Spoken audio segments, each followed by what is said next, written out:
Hey everybody, what's up?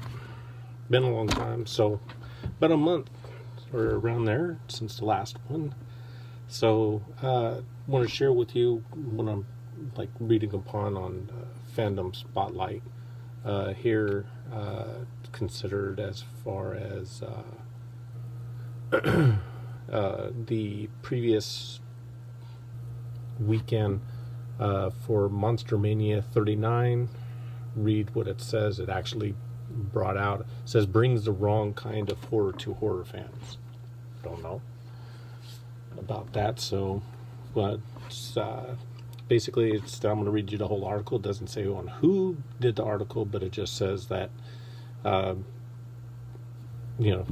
stream of the entire weekend. So Monstermania is a convention that caters to fans of horror, and a 3-night annual show is having its 39th show in Cherry Hill, New Jersey, with great guests that include Tim Curry, John Carpenter, Richard Dreyfuss, Paul Rubens, and many more that are climbing towards it.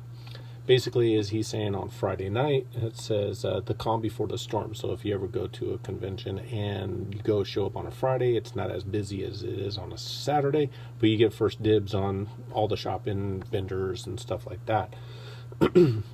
Having attended a convention for years, I was surprised to find out that this Friday night's evening's crowd was the same level as a Saturday crowd.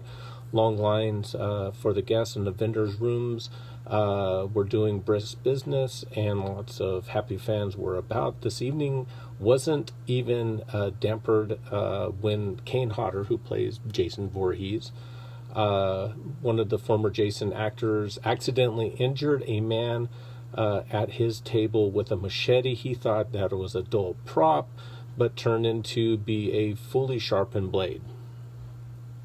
Seriously. People need security, needs to get on that. When I went to Texas Frightmare, there was a guy with an actual machete on at that con too. So they need to check it on it before even the con starts. Here's a line, everyone, wait outside or something like that, and then come inside 30 minutes beforehand or something and check it. So that's kind of interesting. Speaking to a volunteer, I was surprised to find out that they were understaffed and running ragged with a large crowd, and were also in high alert due to some threats were made concerning Paul Rubens, who plays Pee Wee Herman.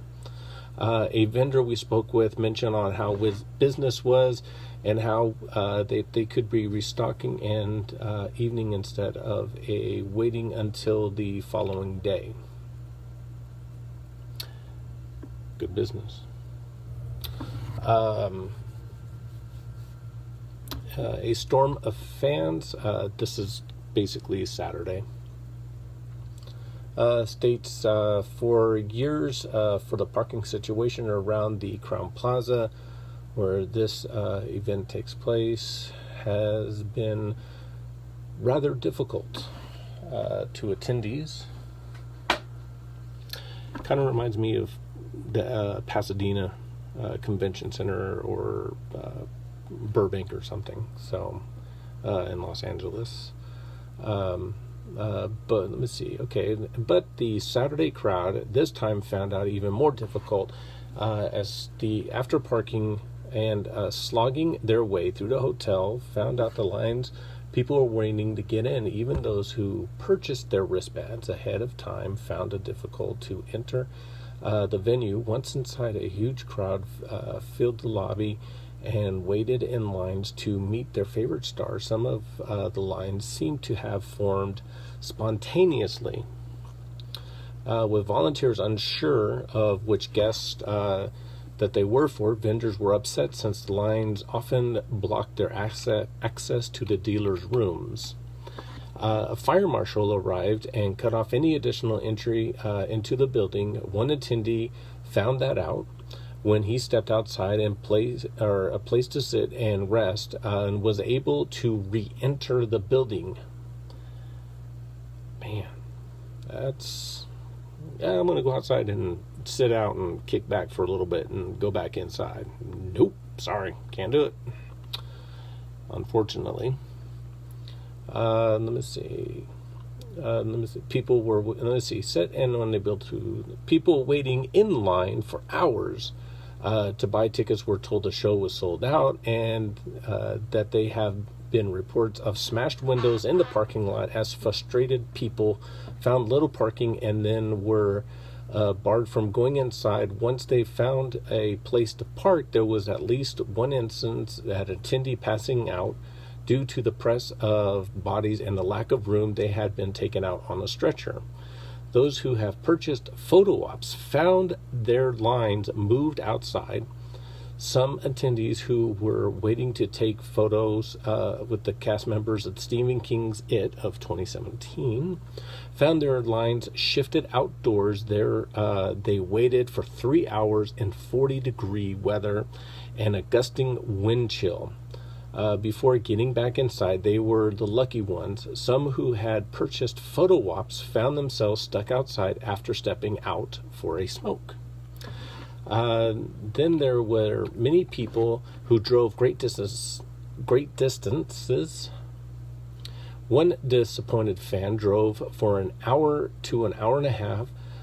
Undoubtedly, some drove even longer, then found the parking spot just to find out that they could not buy any tickets. Quite a few had driven home empty-handed and angry.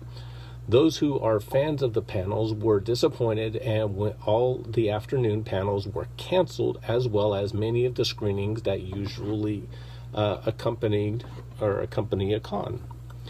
Monstermania has been growing in attendance and getting more popular guests every year with the parking problems that have experiencing. Some said that it would be a good idea to move the con to a larger venue, which is more parking capacity. However, a source close to the showrunners informed me that the Crown Plaza Hotel offers such a great deal to host a convention, it most likely unlikely that it will be moving.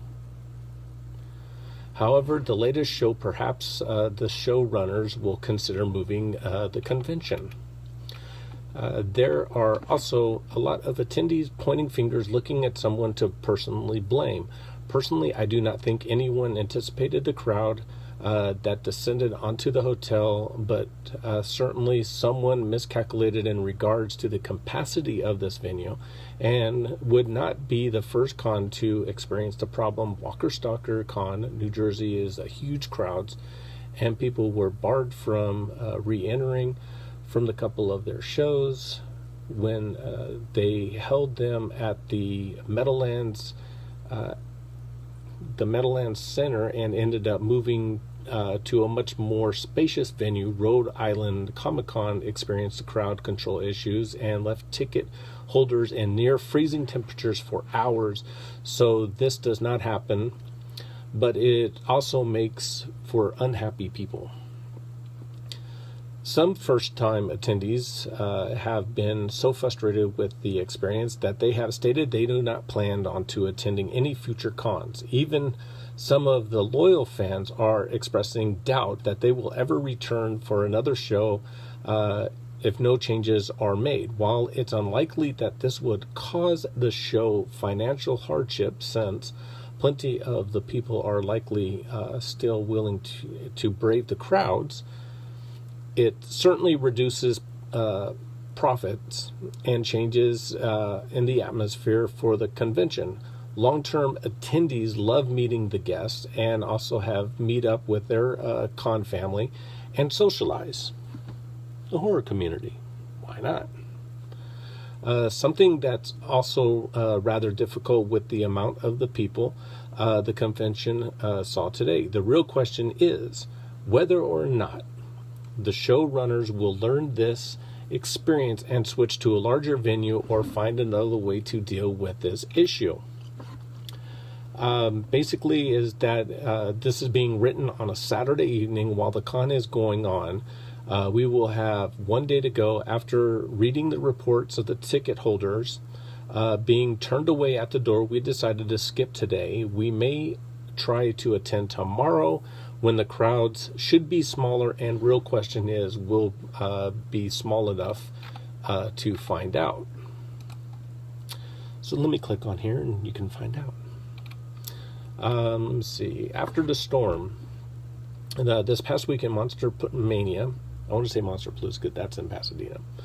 Monster Mania 39, a horror convention held in faced trials and tribulations. Many of them form a massive crowds for their stellar lineup of guests.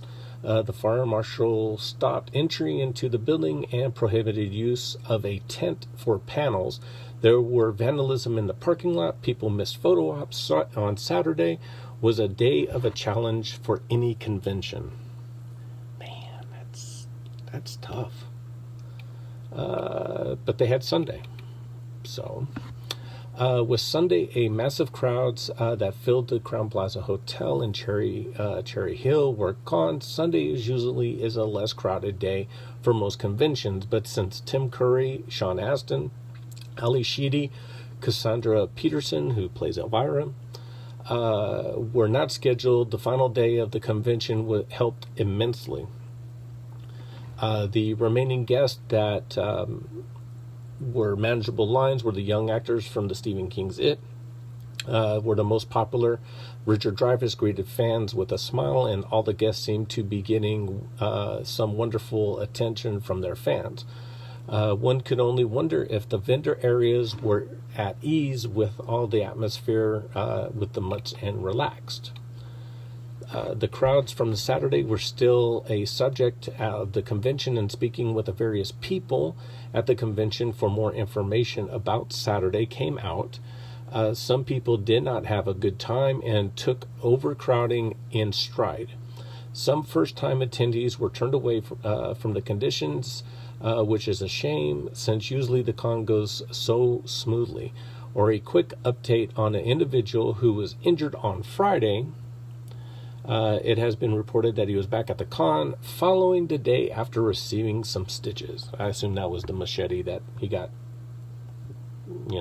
hurt by and stuff. So the vendors, by the most part, were very happy that business, what they did. The room did access restricted for a bit overall, but it was profitable for the vendors I spoke with, since they were stuck in their tables. Many of them didn't observe as much as chaos concerning the photo ops and autograph lines, so they just didn't get out and walk the con as much as a lot of people did. So talks about the volunteers. They don't get paid. They're only there just to get into the con and see it for free. Normally is that they get paid, if they're with a celebrity, they get a photo op with them or an autograph, and just hang out with them for the day. Basically is that it talks about the fire marshal. The fire marshal, basically, many people were unhappy at the decisions of the fire marshal. He didn't allow use of the tent as panels, which some might think have elevated some of the situation. It might have helped, but don't think that it would have helped that much in effect of the autograph lines. He also stopped more people from entering the building and barred those who stepped outside from returning. With the cold temperatures, this did not sit well with those who could not come back in. While I did speak with him, I can sympathize with his position. Had he allowed the venue to become even more crowded, it would have been endangered the lives of the attendees. If a fire was broken out during the con, people would have trampled their way out, which I can see that happening. Especially like if you go to Disneyland, you can't move and it sucks and there's too many people there. You wonder how they allow somebody, because if there was an earthquake or something like that, people are just going to kill themselves just trying to get out of the way. The venue problem. The difficulty with Saturday was that there was many popular guests drew in the much larger anticipated crowd. Unfortunately, the venue couldn't contain these crowds, and venues in the area do not exist. If this convention were to charge locations and attempt to keep the admission price at a similar level, they would have to either move it out to Atlantic City or into Pennsylvania. According to some source, the Crown Plaza gives an excellent deal to show runners for use of the space, which allows them to keep their prices low compared to many other conventions. Was the event oversold? It would seem so. It's little more difficult to determine on how many people will be attending it at one time. Sure, tickets were sold online, but there are some people who would show up as the con opened, and others might not arrive until hours and hours and later. Some attendees might go in, get their autographs or two, and then leave. While others might spend most of the day socializing, shopping, and getting multiple autographs, saying this venue can hold up to 8,000 people. And limiting your sales to the number might just seem like a good idea, but doesn't account for the people who can't attend at this time. The people who stay for a short time, the calculations are not easy. However, it does seem that the calculations for this convention were way off. Many attendees voiced their opinions, and the convention does need to move to a different location. Whether the show runners will be willing to do so remains to be seen. The next event for this convention is in August, and already have several popular stars booked. It would be interesting to see if the event issues affect this next time. It even says including a refund. Seeking a refund on the Monstermania Facebook, Dave Hagen, one of the show runners, posted a message thanking those who have attended, to apologizing for the event on Saturday. Basically, it says, we wanted to say thank you for attending the weekend. Obviously, the turnout of the people coming to buying the tickets Saturday was much larger than we anticipated. Before the fire marshal temporarily shut down the doors for an hour, we are very sorry for any inconvenience caused anyone. Did our very best to everyone inside as quickly as we could. I'd like to thank the staff is doing all that we could at this time. We are assessing every aspect of the show, and we do with each show, including venue, guest list, advance the day of the show ticket sales. We've ready every comment made here, and positive, the negative, the angry at times, and the insulting. We welcome and taking into consideration all constructive criticism offered. We very seriously appreciate all of your support, and will work to regain your trust in us. For those who have been with us for many years, most sincerely, Dave. So that's your aspect out on Monstermania 39. If you didn't know, now you know. So if you're attending Monsterpalooza, Texas Frightmare, that actually happened at Monsterpalooza last year. It was just outright crazy. They were letting people in. People were like in lines behind the convention center. I didn't even know about until I saw on YouTube that other people were there. Texas Frightmare. I don't know on how crazy it's going to get, especially with the major, huge guest list that they have going on here. They do have all the kids from it except for one, so it'll be very interesting to see what they do. And then also they have 6 Jasons, the cast from Saw, and also Clive Barker from Hellraiser. So we'll see. Thanks for tuning in.